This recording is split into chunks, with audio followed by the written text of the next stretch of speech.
Path to Enlightenment class of this year.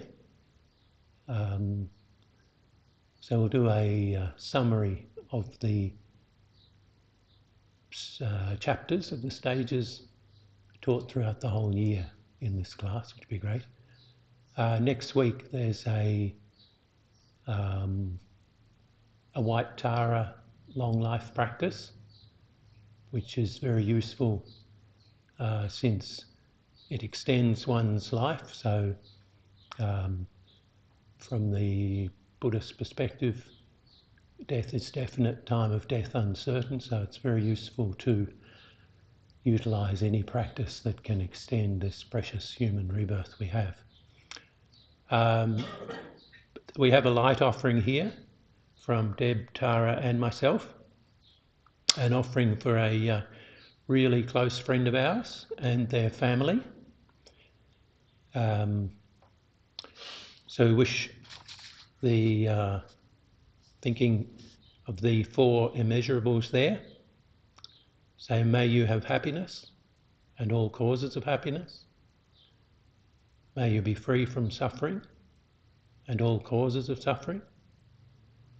May you never be separated from the happiness which is without suffering. And may you abide in equanimity, free of attachment and aversion. So we'll begin with the prayers. So we'll do the prayer to Shakyamuni Buddha, followed by the refuge and bodhicitta prayer. We'll do them all in English.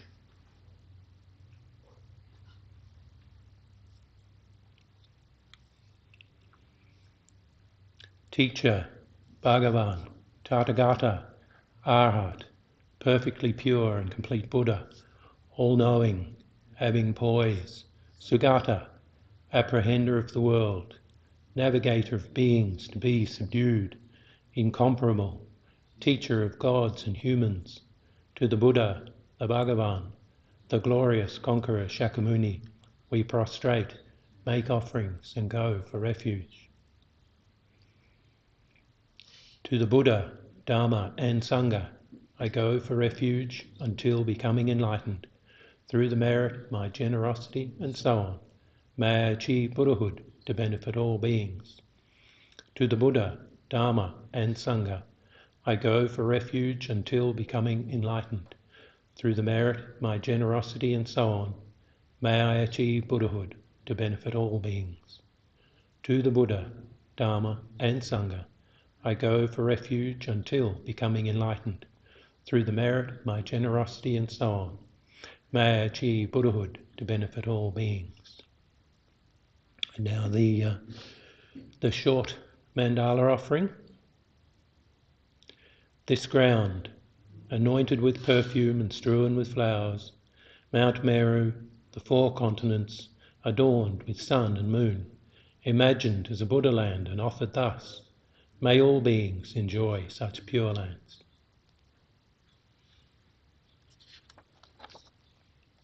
So we do the seven limb prayer.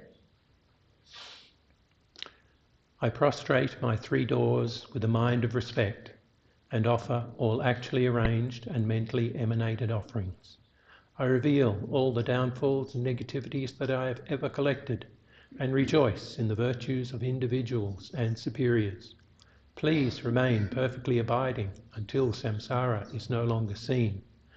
I request you to turn the vast and profound wheels of Dharma. I dedicate the virtues of myself and others to the great enlightenment. And the prayer of the lineage gurus. Body born from a million magnificent excellent virtues, speech fulfilling the hopes of infinite beings, a mind that sees all objects of knowledge precisely. I bow my head to the chief among the Shakyas, supreme sons of the incomparable teacher, carrying the load of all the conqueror's deeds, by their emanations appearing in countless realms. I prostrate to Maitreya and Manjushri. The mother of conquerors is difficult to fathom. The precise thought is in commentaries written by Jambavipa's ornaments, Nagarjuna and Asanga. I prostrate at the feet of those most renowned in the three realms. From these two great chariots come the excellent lineages of the paths of profound view and vast deeds, their essential points gathered thoroughly and without fault, prostration to the lamp holding this treasury of instruction, giving explanation through compassion by seeing precisely and completely the essential points of all paths of Sutra and Tantra, holder of the Conqueror's entire holy Dharma, prostrations to the glorious Losandrapa. I, seeing all the infinite teachings, supreme way of crossing for those entering the journey to liberation, moved by compassion to deeds skilled in method, prostrations to the spiritual masters who make everything clear.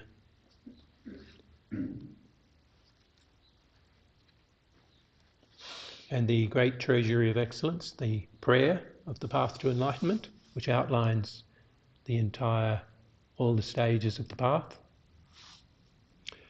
The kind master is the basis of all qualities, and proper reliance is the root of the path. By seeing this excellence and through much striving, bestow blessings to be devoted with great respect. This gentle support of freedom, obtained this one time, is most difficult to achieve.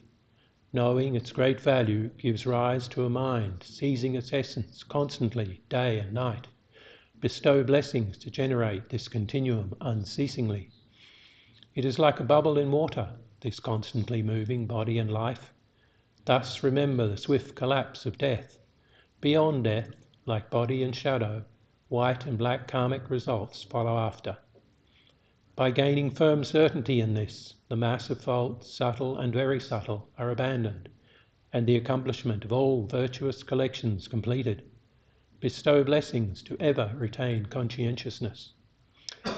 The qualities of samsara are unfit to be trusted, the door to all suffering. Do not be content with these enjoyments.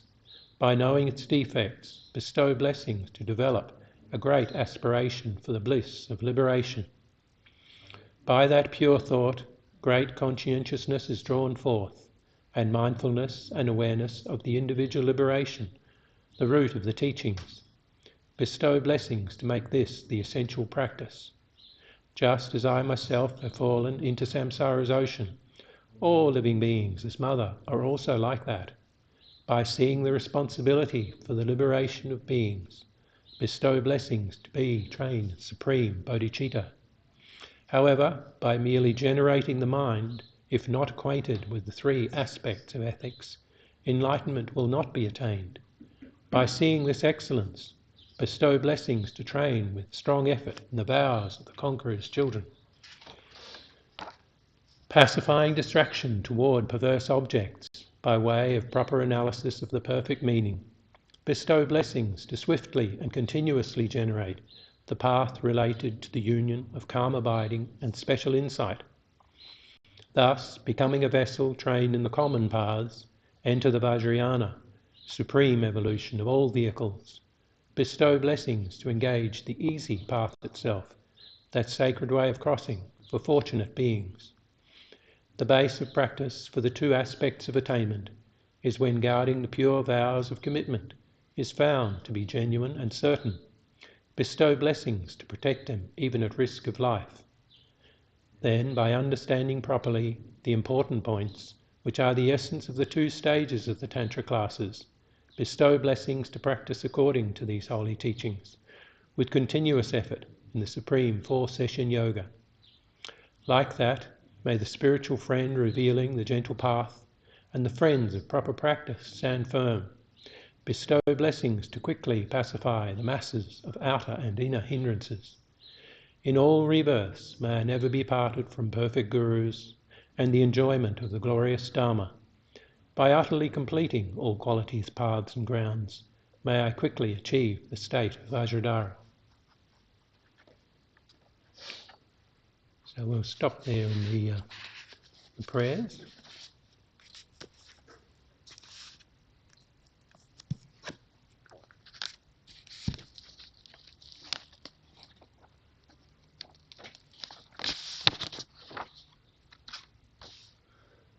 So we're up to the path of of great scope, and to the wonderful teachings on bodhicitta, the conventional mind of enlightenment. And the definition from Konka Maitreya in his Ornament for Clear Realization is that bodhicitta means for the sake of others wishing to attain complete, perfect enlightenment. So the three main aspects or stages of the path are renunciation, bodhicitta, and the correct view of reality, the nature of reality. So we're up to bodhicitta at this stage, and this being the final class for this year. So as I said, we will do a summary, a recap of the year's teachings that Pam and Martin and myself have gone over. So we'll check out how it all flows, all fits together from the small scope through medium scope and up to the great scope, to these teachings on bodhicitta. And we'll continue from bodhicitta next year when the classes begin. And also, just as a reminder, there's a Lam Rim retreat in January with Les Shea from the Tibetan Buddhist Society Perth Centre. He'll be here giving a 1-week Lam Rim retreat, which will be fabulous.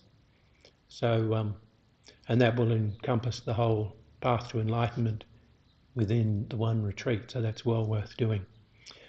So I thought we could just begin, as we usually do, just by settling the mind and the body and just being present, being here to the best of our ability.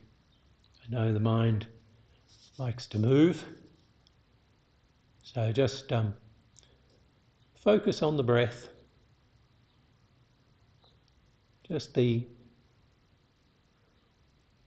follow the breath coming in. So if you can, breathe through the nose, breathe in, breathe out through the nose. If your nose is blocked, it's a great time for hay fever in Melbourne at the moment, so many blocked noses. So whatever works, just keep breathing and just breathe in and breathe out and just following that breath. So focus on the breathing.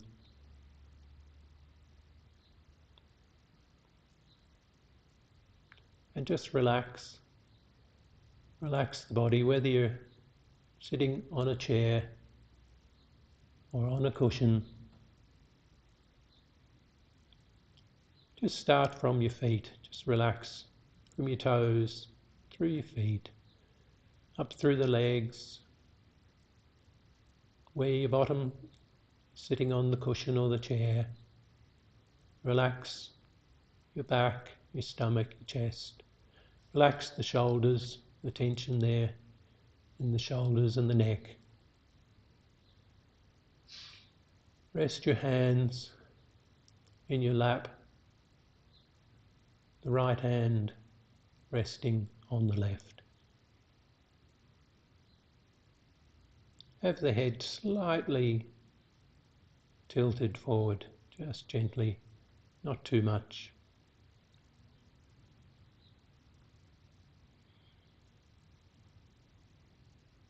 And you can keep your eyes slightly open, looking down the bridge of the nose to the ground in front, just slightly open, or close them, your choice.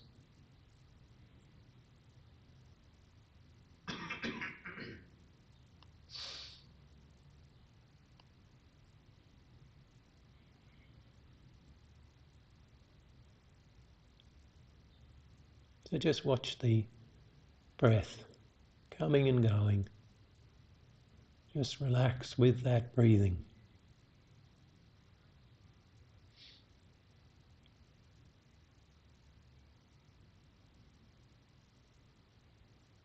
Just wonderful. The joy of breathing. First thing we do in this life is take an in-breath. The last thing of this life is an out-breath.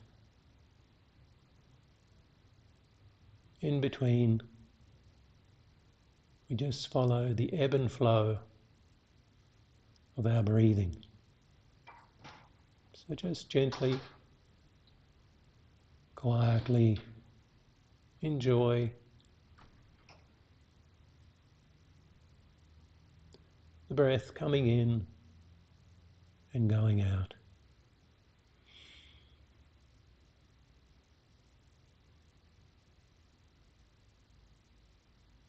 No need to focus on anything else at this stage.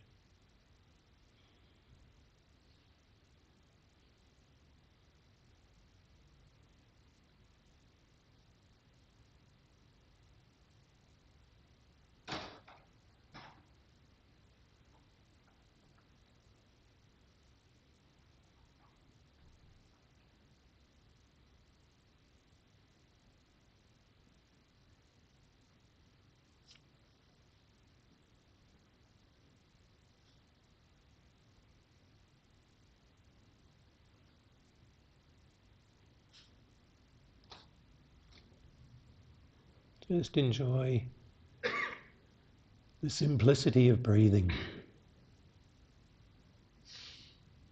Nothing else required.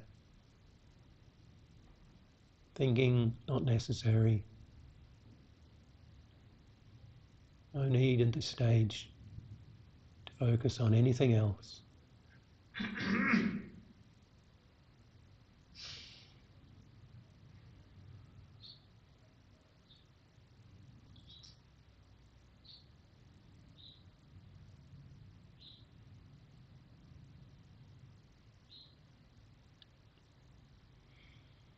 So now, visualize in front. Imagine Shakyamuni Buddha there in front of you, maybe 2-3 meters in front. Not too high, not too low. In the nature of light,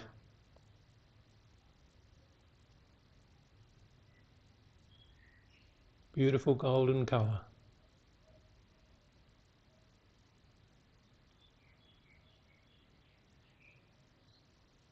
Sitting on a lotus, moon and sun, all in the nature of light.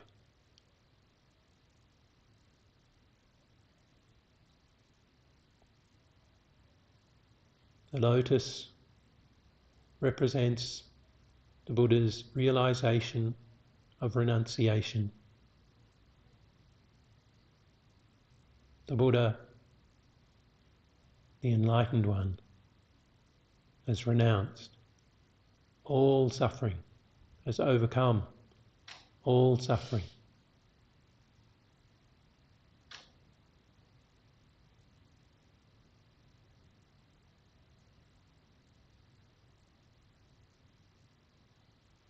And on top of that lotus is a beautiful white, light nature moon cushion, a moon disk,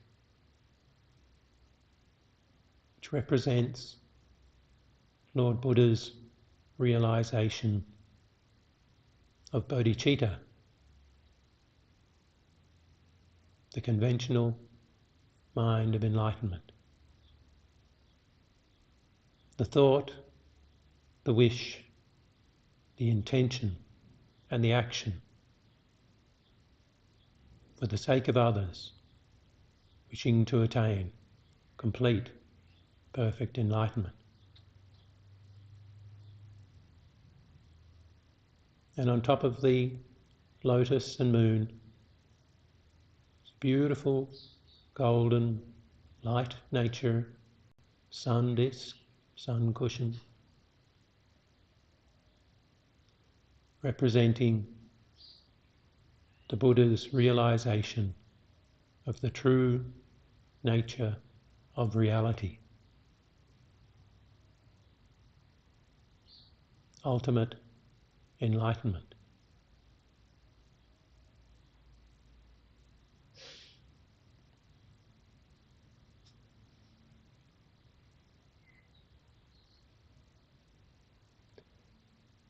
Shakyamuni Buddha, beautiful golden colour, is wearing the 3 golden robes of a monk.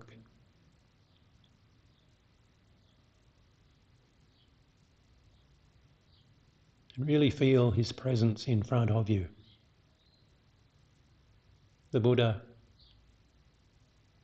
is there in the nature of light, is present.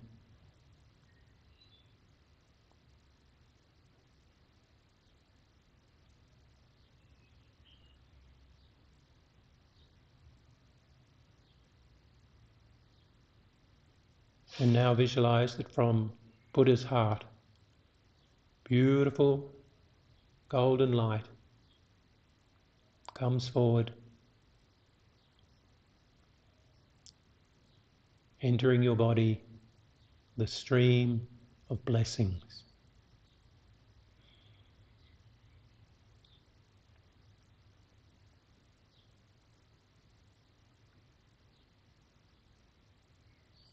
Imagine this purifies all your problems, all negativities, delusions, suffering, all agitation of body and mind.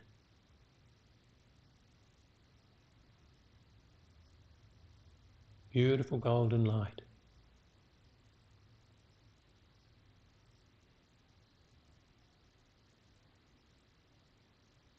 Feel the love and compassion, the joy radiating from Guru Shakyamuni Buddha into yourself.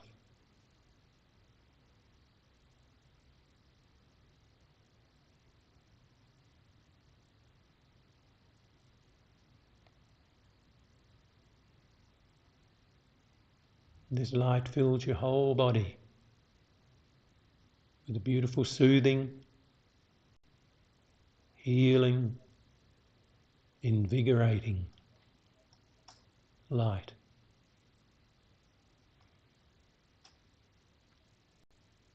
So just visualize that, imagine that. Continue breathing in, breathing out gently, at peace with yourself,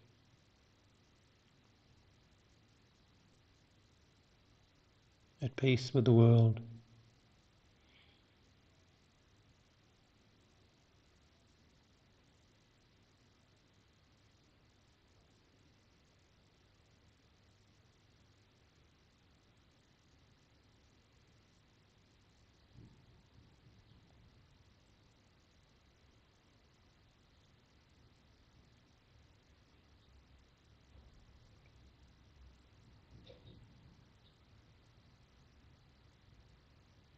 So just feel that golden light, blessing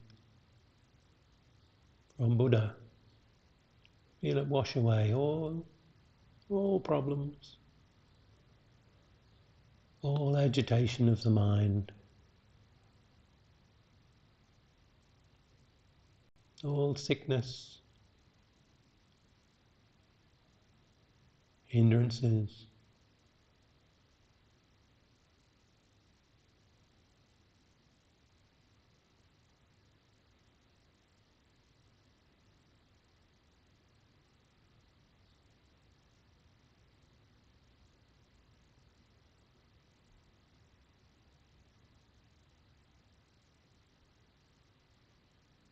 Feel yourself completely purified. Imagine feeling completely purified.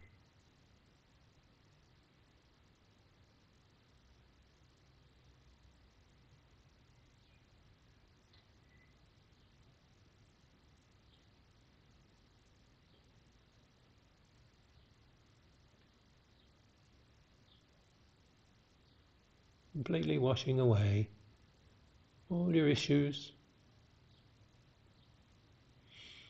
our crazy, agitated mind.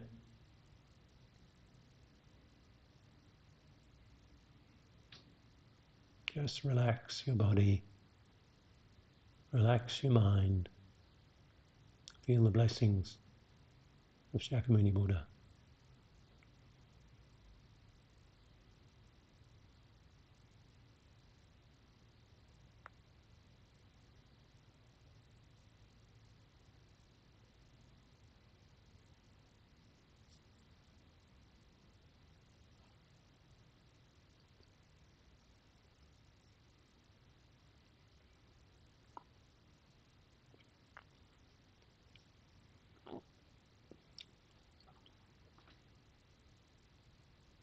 So now we'll begin the summary of the stages of the path. So you can keep the visualization, the imagining of Shakyamuni Buddha in front. So just like Shakyamuni Buddha here, Shakyamuni Buddha is present. And all of these, the teachings in Geshe's Path to Enlightenment, are all from Shakyamuni Buddha. So everything that we've gone over this year are the teachings of Lord Buddha. So we'll begin with the first chapters on Guru Yoga, the need for a qualified teacher, a spiritual teacher. A life coach, since our spiritual practice is the basis of our life. And to get ourselves to enlightenment, we need a guide. So the teachings on Guru Yoga are explaining why we need and what type of guru we need for our practice. So the root practice of reliance on the Guru is the foundation of all realizations. And in the prayer that we did earlier, the prayer of the graduated path, Lama Tsongkhapa wrote that prayer, and first line, the kind master is the basis of all qualities, and proper reliance is the root of the path.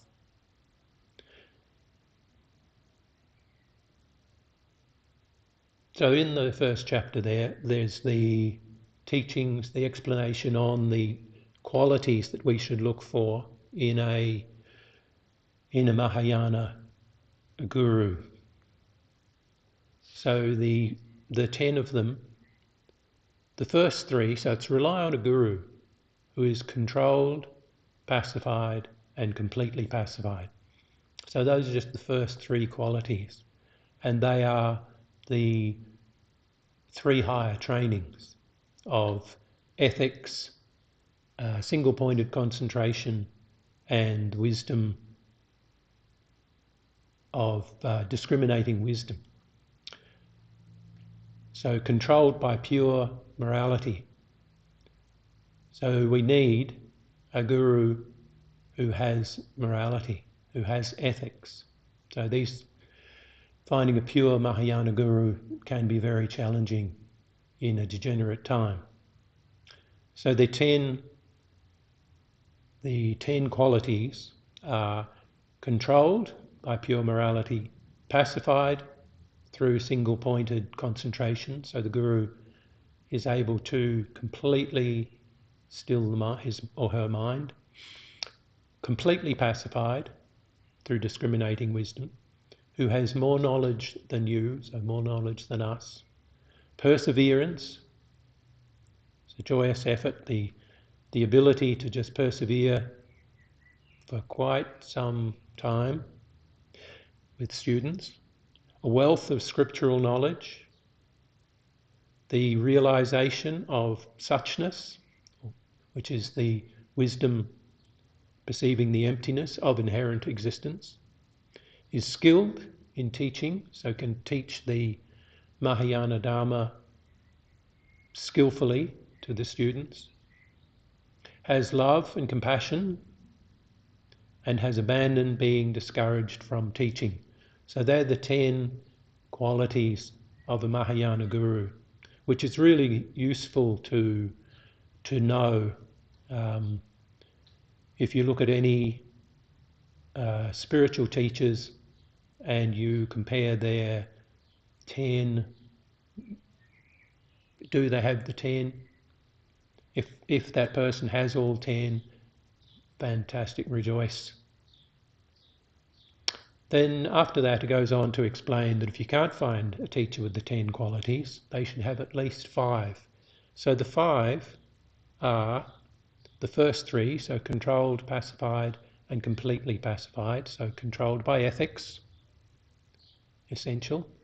Pacified by meditative concentration, so the single-pointed concentration, holding the mind completely still. Completely pacified through discriminating wisdom. They should have the realization of suchness, emptiness, that all things are dependent arisings, so the realization of that. And they should have love and compassion. And being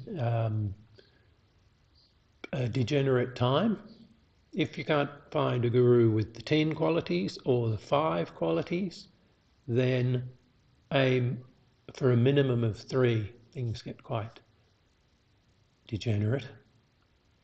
That the guru should have more qualities than faults, more concern for others than himself or herself, their self. Just bodhicitta for the sake of others. And more interest in future lives than this life. So not aspiring for something in this life. So you want a guru who has the awareness of next life.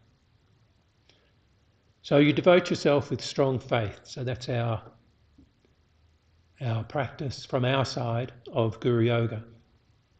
And as Geshe, our guru here, our spiritual guide and teacher, would often say, check up. So that's on everything, on Guru Yoga, on every practice, check. This is like very serious stuff, that this is your life. So dealing with your life, check up. This is invaluable if you actually make it work. So we're not dealing with blind faith. Our spiritual path is our life. So the idea is to make it worthwhile for oneself and to expand that to from that limited view of oneself to encompass all countless, numberless, limitless sentient beings. So all sentient beings, all humans on the planet, all animals, all the beings that we don't observe of ghost realms and hell realms and God realms that are explained in Buddhism, realms we ordinarily do not perceive, that we have a strong spiritual path to benefit all numberless, countless sentient beings. So at the beginning we begin with the small scope, and this is, so small scope leads to medium scope, leads to great scope. They're not lesser paths, they're like primary school, high school, university. You're just in following a stage, a path. So we begin wherever we are, and our practice is to benefit all sentient beings as a Mahayana practitioner, so that we can be doing that all the time, just by the thought of bodhicitta. So whether we're breathing or eating or going to sleep, you can think for the sake of others wishing to attain complete perfect enlightenment, I will do this practice. So the next chapter from the Guru Yoga. So we've gone through the practice there. So we're on the path, and the idea from Buddhism too is that all sentient beings have Buddha potential. So whether they're animals, whether they're very evil humans, all beings have a fundamental potential for enlightenment, obscured by delusions and negative karma, and so the intention of Mahayana Dharma is to benefit all numberless, countless, limitless sentient beings. So from our side, the next chapter being about our precious human rebirth. So there are the teachings on the 8 freedoms and the 10 endowments in there, which are basically leisure and fortune, the opportunity that we have in this life to have the freedom to do practice, freedom to study, freedom to meditate, the time to do that. So we have this opportunity. So we should, and the teachings on the precious or perfect human rebirth, as it's called, is to understand its great value. That you can look around and see those who do not have, they have a human rebirth, but not necessarily all these freedoms and good conditions to practice. So while we have these, we should make use of it, because everything is impermanent. So we practice holy Dharma to benefit all sentient beings while we have the opportunity, and to create the further opportunity of continuing to do that. So and so these verses here, they're in Geshe-la's Path to Enlightenment. So Shantideva, the great Bodhisattva, explained in his engaging in the Bodhisattva deeds, having found such leisure, if I do not become acquainted with virtue, there is nothing more deceptive than this. There is nothing more foolish than this. So having this life of leisure and good fortune, then we must practice and become acquainted with virtue. So the practice of Dharma to benefit sentient beings. If we do not, there's nothing more deceptive than this, nothing more foolish than this. So it's just wasting this wonderful opportunity. And Lama Tsongkhapa explains, beautiful poem, the human form, at peace with itself, is more precious than the rarest gem. Cherish your body. It is yours this one time only. The human body is one with difficulty and is easy to lose. All worldly things are brief, like lightning in the sky, and you must know that this life, as the tiny splash of a raindrop, a thing of beauty that disappears even as it comes into being. Therefore, set your goal and make use of every day and night to achieve it. So the goal here is enlightenment for the sake of all sentient beings. So these chapters are a progression from understanding the need for a fully qualified Mahayana guru or teacher, whatever word, a spiritual guide who can direct us to enlightenment. So Shakyamuni Buddha is that spiritual guide. So then the next chapter was on death and impermanence. So basically, the teachings, all of the Buddhist teachings are the nature of reality. So it's not necessarily taught in the West that death is definite, time of death uncertain, but in Buddhism these are basic. This is the experience of every sentient being that has ever lived. Death is definite. So whether it's Shakyamuni Buddha, whether it was Jesus, Muhammad, Moses, Queen Elizabeth II, nobody gets out of this life alive. People, if you were born, you are impermanent. It's like the 12 links of dependent arising we taught a few weeks ago. Birth is followed by aging and death. So by knowing impermanence, that all things are impermanent and changing constantly, they're also disintegrating moment by moment until they exist no more. So we perceive things as inherently existent. We look at not just mountains and what appear to be solid objects as inherently existent, but everything. So that's the step-by-step understanding impermanence gives us the glimpse of dependent arising, that if it is a dependent arising, it is also empty of inherent existence, which allows us to attain enlightenment. So these are fantastic teachings that, utilising this, basically, we'll get to the next chapters on karma. We're creating the karma to have a path to enlightenment.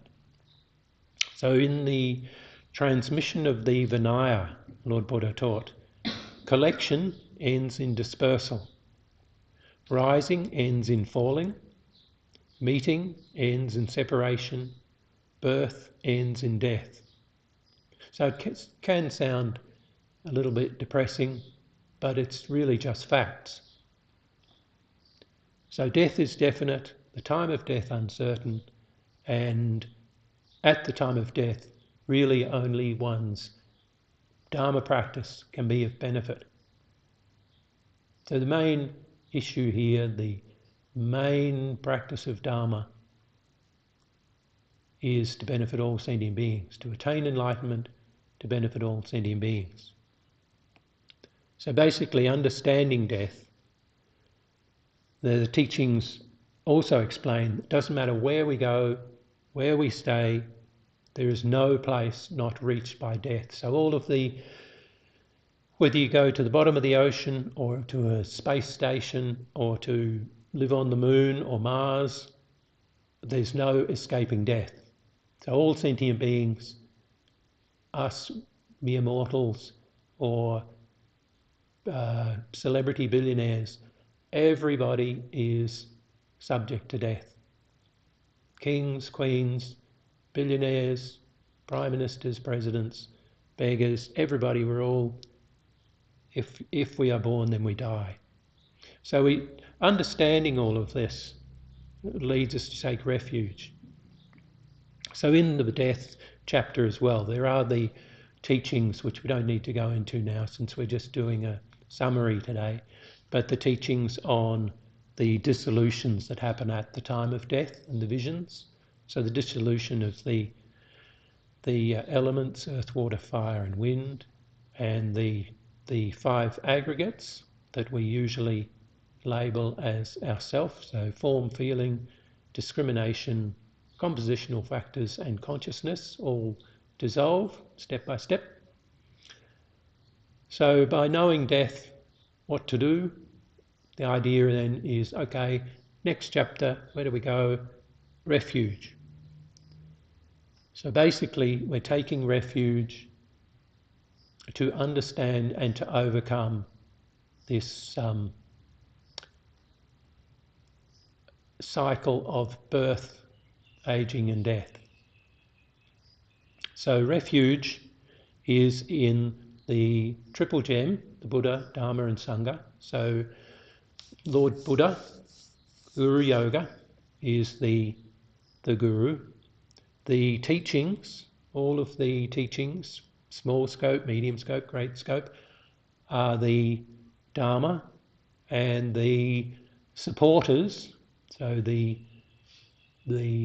people who assist along the path, so all the people who support and make the teachings available, so whether it's here or any spiritual centre, and those who give good Dharma advice, they're the Sangha.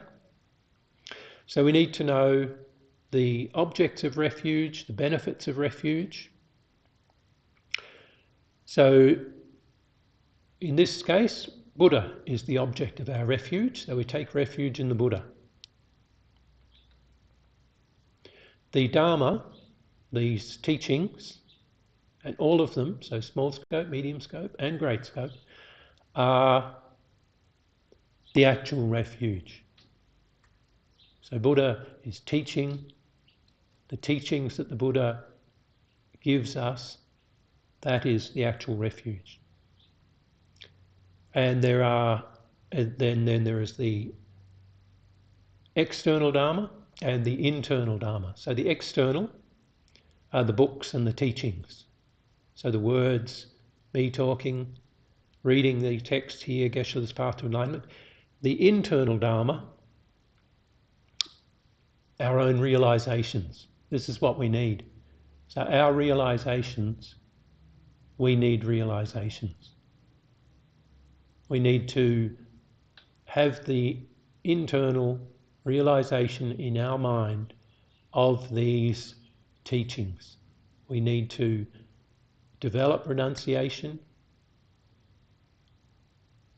develop bodhicitta and a wisdom that perceives emptiness, to have these realizations so that we don't need to then rely on external Dharma. Then we have integrated this into our mind continuum. So this is our true refuge, our realizations, our own experience. So the experience is really important to overcome our own suffering. So the practice is through listening to Dharma and reading, and thinking and meditating. So we listen or we read a text, think about it, contemplate, and then meditate on that. And step by step bring this to a realization. And Lord Buddha said, listen well, listen fully, and retain in the mind.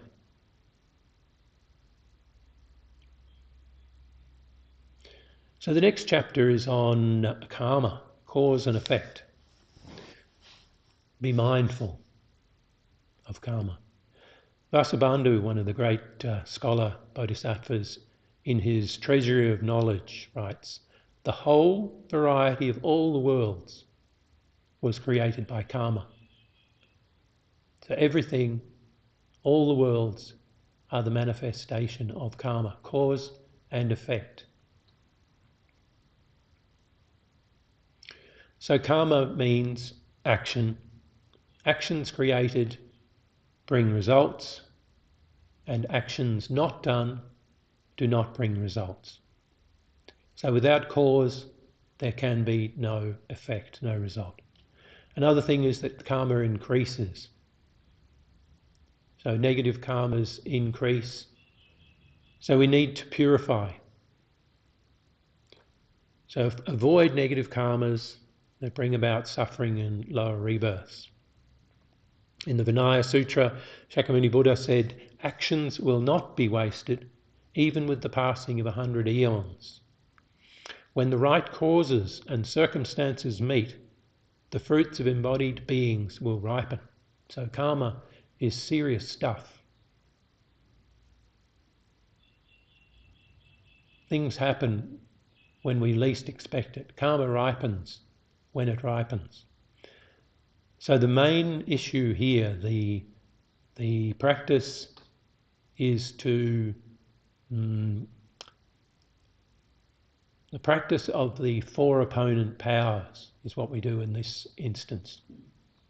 So there's the power of the object, the power of regret, the power of the opponent, and the power of commitment. So the object, the power of the object, so for all negativities that we have ever created, we've either created them in relation to sentient beings or to Buddhas. So if it's in relation to the Buddhas, then we should take refuge in the Buddhas. And if it's in relation to sentient beings, then we generate bodhicitta. That's the power of the object. Then the power of regret. So we recognise the suffering our negative karma has brought and will definitely bring in the future, both for oneself and others. So we regret all negative actions that we've ever done with body, speech and mind. So we cover all negativities, thinking whatever negativity I have ever created in the past, in the present or in the future, with my body, with my speech, with my mind, I regret that. And then there's the opponent power, which is like an antidote to purify these things. So this can be any virtuous action. So it could be any of the 6 perfections of generosity, practicing ethics, patience, joyous effort, concentration, meditation, studying and meditating on wisdom of emptiness, just any practice, any dharma, any mantras that you know, as an opponent force to any negativities that we've ever created. And then the power of commitment is to the commitment, the promise, the intention not to perform the negative action again.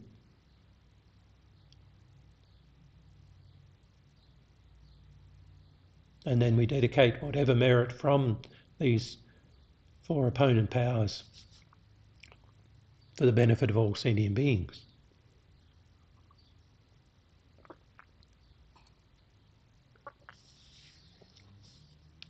So positive karmas are the source of all our happiness and higher rebirths.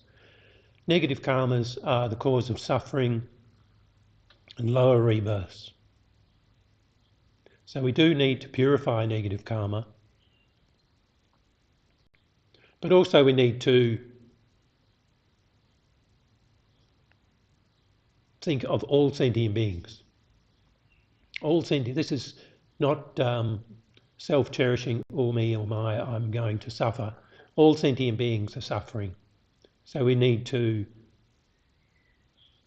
purify all our negative actions so that we will attain enlightenment, to be of benefit to sentient beings, and not just to be another suffering, drowning sentient being in this ocean of cyclic existence. So if we can attain enlightenment and benefit all sentient beings on the way, then that should be our intention or motivation.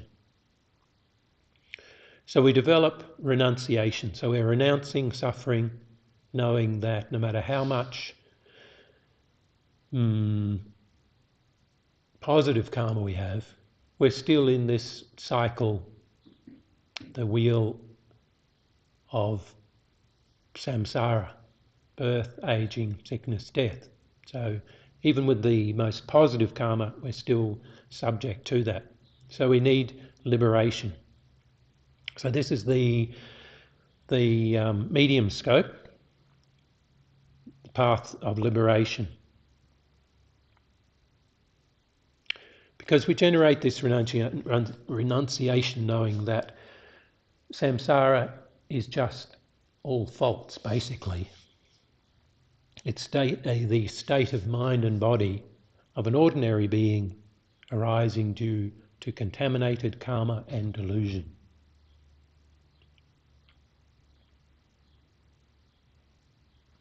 No matter how good the appearance of samsara seems to the mind, it is cyclic existence, and it is ever changing.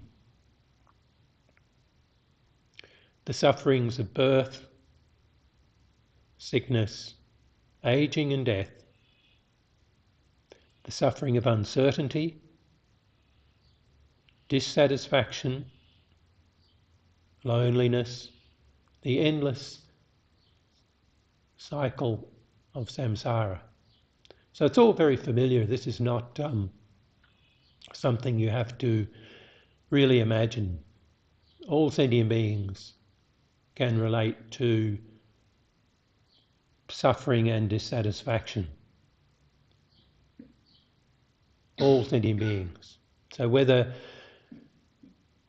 human, non-human, whether in this case of humans, whether you are poor, homeless and suffering, or a very wealthy, upper class, royal, or whatever,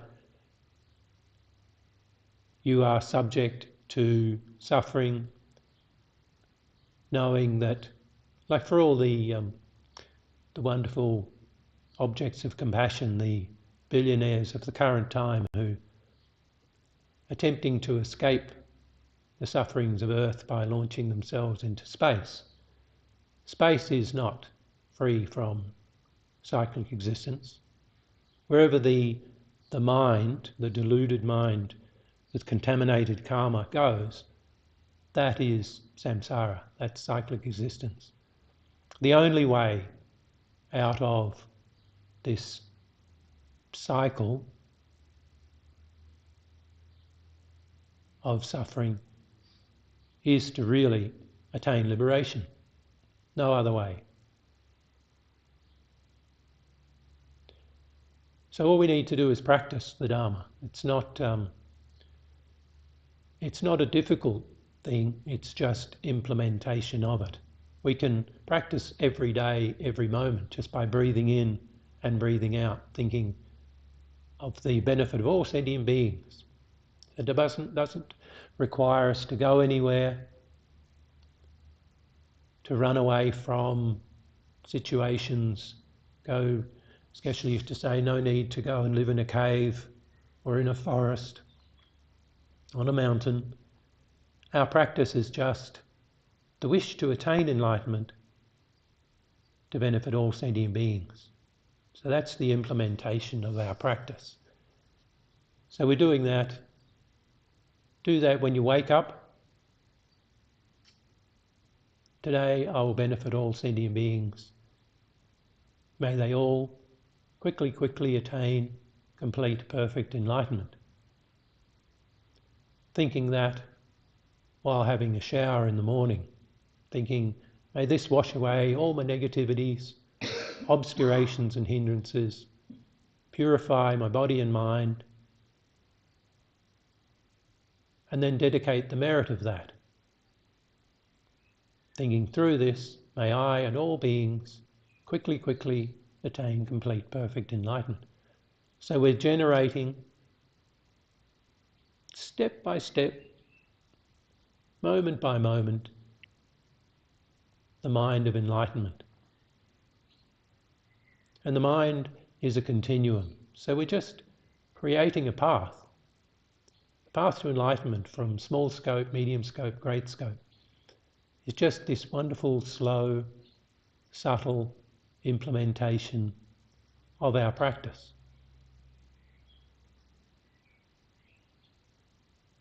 So everything we do, if we, for breakfast, lunch and dinner, we eat our food with the intention of having a healthy body in order to benefit all sentient beings. We eat food that has not been the cause of suffering to sentient beings. So we bring this into our daily practice, so it's not something unusual or esoteric or anything like that. It's just what we do. And then at the end of each day, dedicate the merit of whatever practice we've done, our breathing in, all the world suffering, purifying all sentient beings, imagining all beings in a state of happiness. Whatever we do, dedicate the merit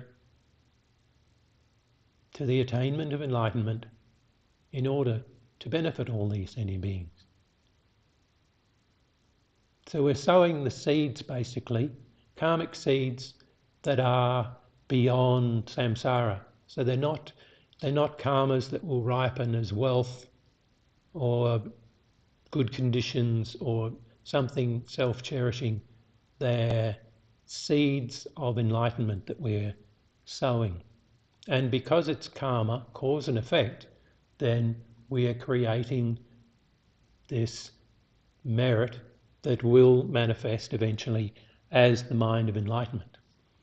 So in the Four Noble Truths, so the Buddha taught in the Four Noble Truths Wheel of Dharma Sutra, this is true suffering, this is true source, this is true cessation, this is true path. So there is suffering, it has a cause or source, there is a cessation of suffering, and there is a path to that cessation. So then he went on, know the suffering, so these are the teachings, the path to enlightenment, abandon the source, the cause of suffering. So stop creating these causes. Attain the cessation and meditate on the path. Know the suffering, then there is nothing more to know. Abandon the source, then there is nothing more to abandon. Attain the cessation, then there is nothing more to attain. And meditate on the path, then there is nothing more to meditate on. So it's quite simple, like the Four Noble Truths is there is suffering, it has causes, you don't have to suffer, there is a path. And Vasubandhu, once again in his Treasury of Knowledge, said the root of samsara is the 6 subtle and extensive delusions, desirous attachment, likewise anger, pride, ignorance, wrong view and doubt.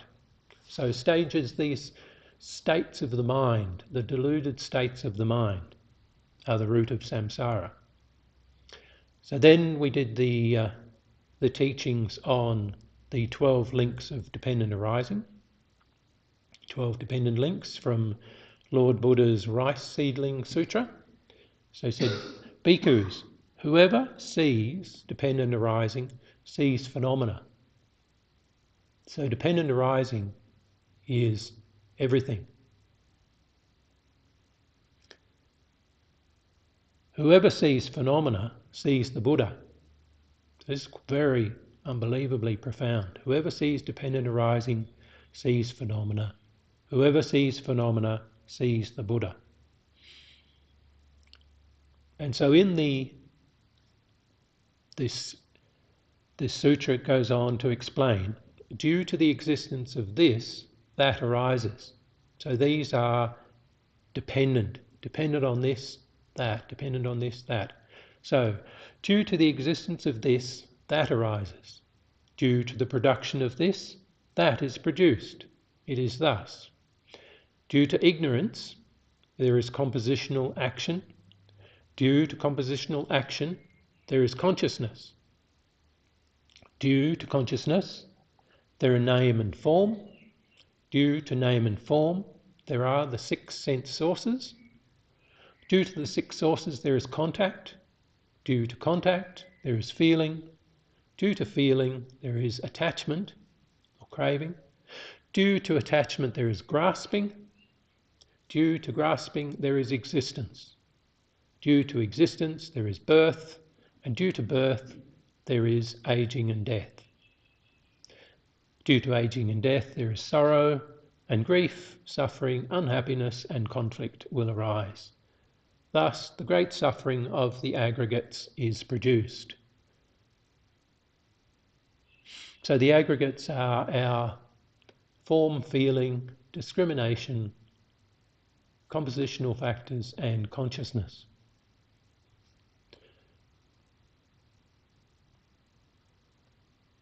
And then we get slightly into the teachings on emptiness.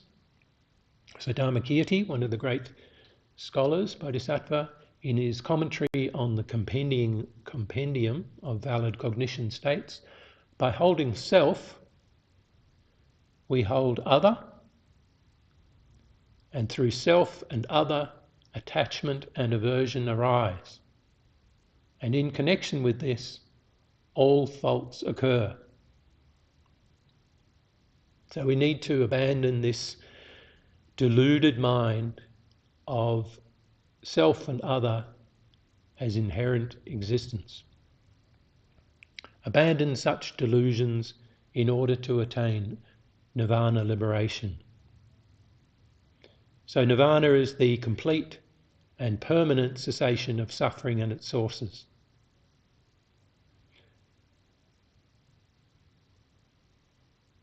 And with bodhicitta, that becomes Mahayana liberation, where we're actually attaining enlightenment to benefit all sentient beings. So this is the true cessation. And liberation is dependent on the three higher trainings, which were the first of the three qualities of a perfect Mahayana guru: controlled, pacified, completely pacified, so ethics, concentration and wisdom, and all motivated by the renunciation of samsara, this cyclic existence. So realise the advantages of the practice and the disadvantages of not practicing.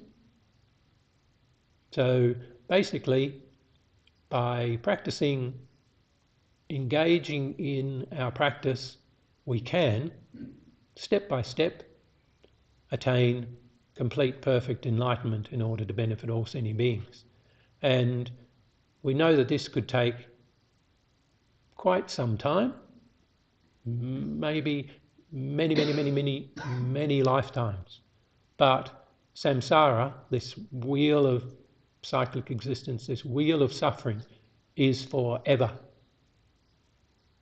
Forever and ever. So the opportunity to practice is now.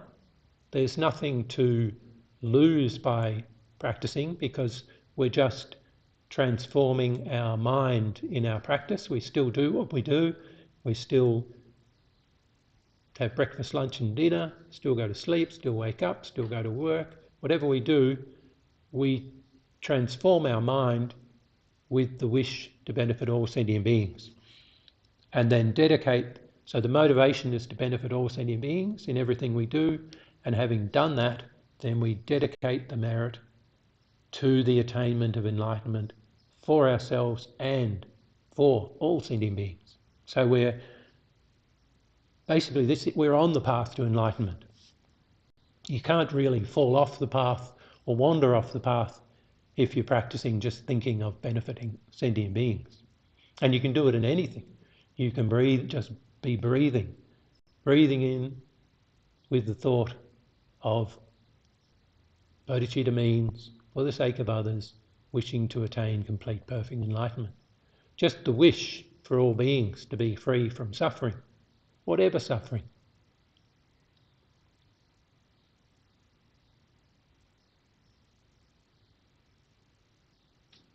So which brings us to the chapter on bodhicitta where we were.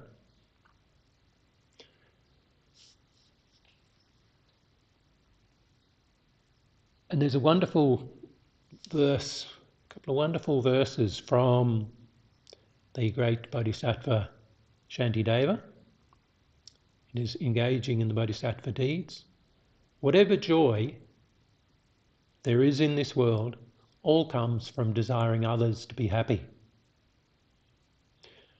Whatever suffering there is in this world, all comes from desiring oneself to be happy.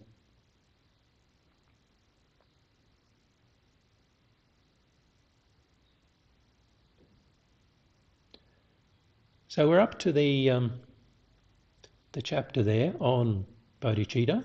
So just to finish off with that, knowing that the definition of bodhicitta, so bodhicitta is the conventional mind of enlightenment. And the definition of bodhicitta from Konka Maitreya, the next Buddha, to when Shakyamuni Buddha's precious Dharma is nowhere to be seen.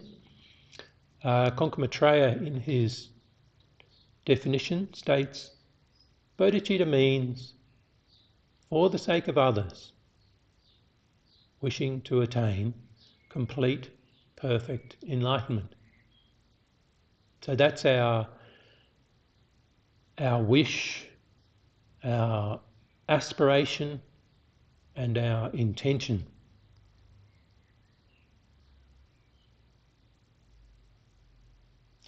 So we'll stop there. And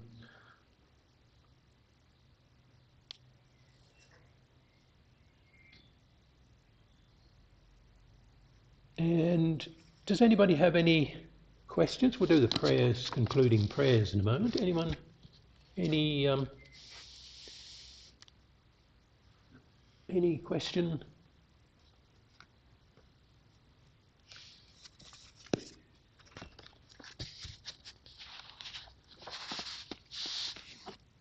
So it's all quite straightforward and simple, really. There's nothing difficult about the practice apart from doing the practice.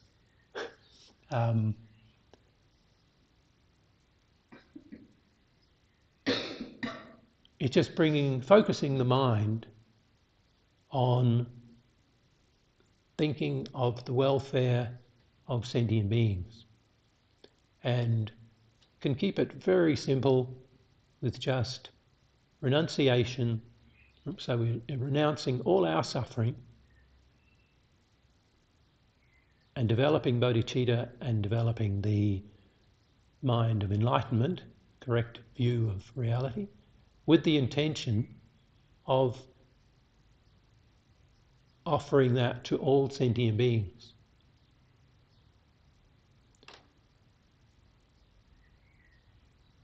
So to be liberated from cyclic existence and benefit others, that's the intention of a Mahayana Buddhist practitioner.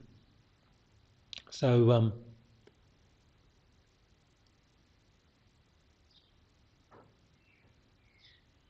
it's well worth doing. Nothing else to do, really. You have one question?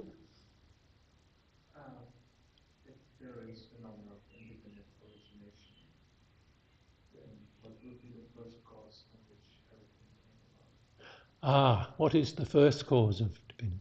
In the teachings of Shakyamuni Buddha, there is no beginning. That there is no beginning.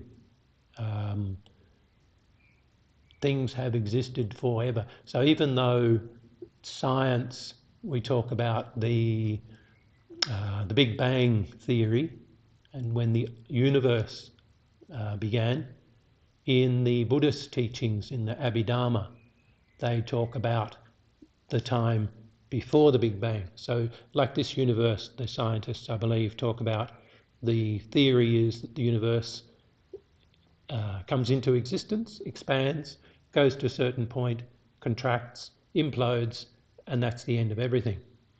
And in the Abhidharma, as I recall, maybe, that everything, we have the three realms, the formless realm, the form realm, and the desire realm.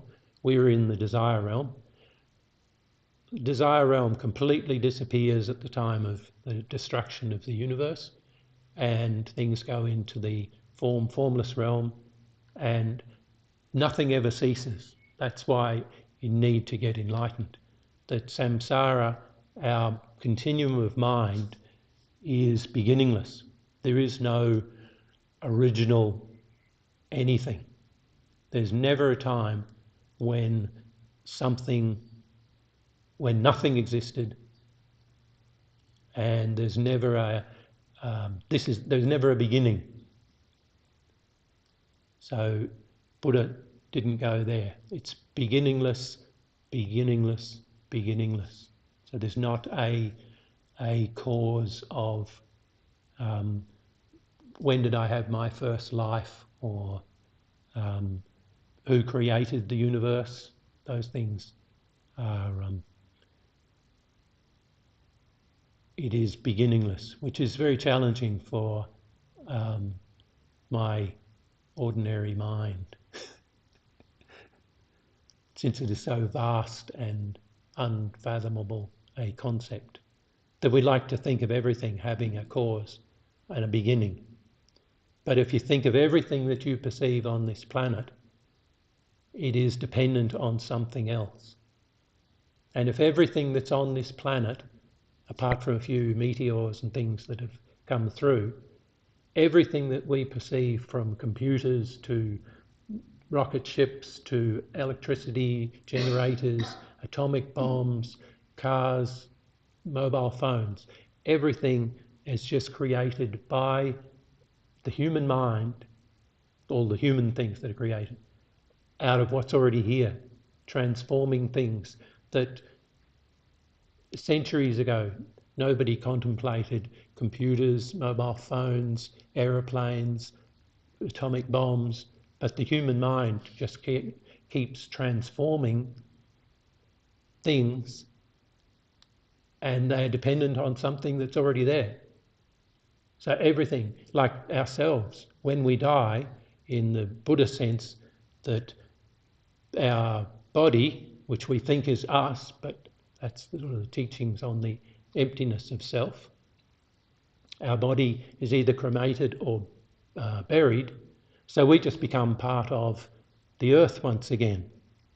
And the same with everything that's here, all the trees, all the everything just becomes compost, becomes mulch, becomes other things. It's just this wonderful, never-ending, dependent arising. This, from this, that arises. Because of this, that arises. And there's no beginning to anything. It's quite wonderful. Which gives us the ability to appreciate the fact that the human mind, we can attain enlightenment.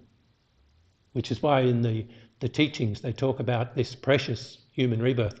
This is the opportunity to use that mind, to transform that mind, to attain enlightenment, while we have this kind of wonderful conditions of leisure, good conditions, space and time to put this into practice, to benefit ourselves and to benefit others. So we're not too distracted by God realm, wonderful, incredible distractions of money and just that life. We know we're suffering, we know we can practice, we know we can benefit sentient beings, and the teachings say you can definitely attain enlightenment. Enlightenment is a dependent arising. So by realizing the emptiness of things, then we can attain enlightenment, which is, and then maybe we can understand the beginninglessness of everything. But I can't say at this stage. So we'll do the final prayer of the graduated path in English, just in English.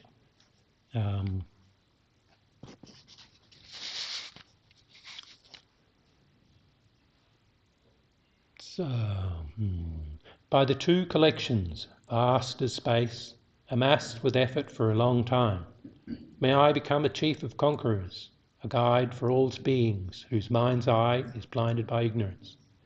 Also, in all lives while not yet come to that, may Manjushri favour me with his compassion. Finding the supreme path, complete with all stages of the teachings, may I please the conquerors by practicing well. By my precise understanding of the essential points of the path, with skillful means drawn along by strong compassion, and by dispelling the mental darkness of beings, may I uphold the conqueror's teaching for a long time. Where the supreme precious teaching is not spread, also where it has spread but become degenerate, with a mind deeply moved by great compassion, may I make clear this treasure of benefit and bliss. The stages of the path, excellently established by the marvellous deeds of the conquerors and their children, give glory to the minds of those aspiring for liberation. May the conquerors' deeds be long preserved. May all humans and non-humans who remove the obstructions and establish conditions favourable to cultivating the excellent path never be parted for all of their lifetimes from the purest of paths which the Buddhas have praised. When someone makes effort to practice properly the 10 points of conduct of the Supreme Vehicle, may they always be assisted by the mighty protectors, and may oceans of good fortune spread out, reaching all. So these prayers, the Lamrim prayer, the final Lam prayer, these are fantastic meditations just in themselves. They are the essence of the path to enlightenment. So we'll do the special dedication and then the 2 general dedications in English.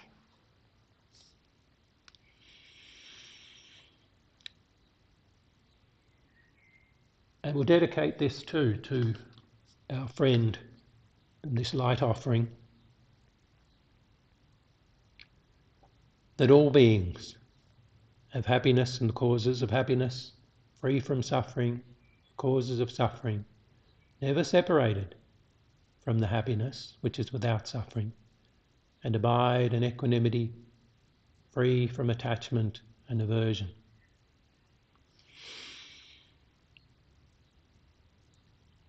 Whatever white virtues we have thus created, we dedicate as causes, enabling us to uphold the holy Dharma of scripture and realization, and to fulfill without exception the prayers and deeds of all the Buddhas and Bodhisattvas of the 3 times. By the power of this merit in all our lives, may we never be parted from the 4 wheels of the Mahayana, and may we complete the journey on the paths of renunciation, bodhicitta, pure view, and the 2 stages. By this virtue, may all beings complete the collections of wisdom and merit, and attain the 2 holy bodies arisen from wisdom and merit. May the precious superior mind of enlightenment be generated in those who have not yet generated it, and not decrease in those who have developed it, but increase continuously.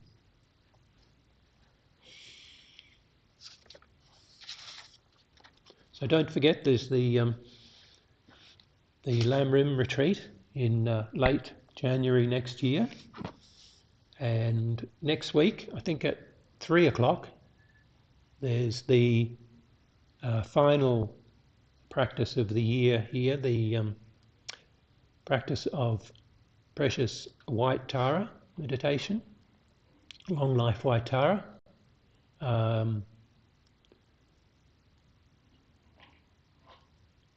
So have a wonderful week, a wonderful life, benefit all sentient beings and oneself, and take care. Thank you.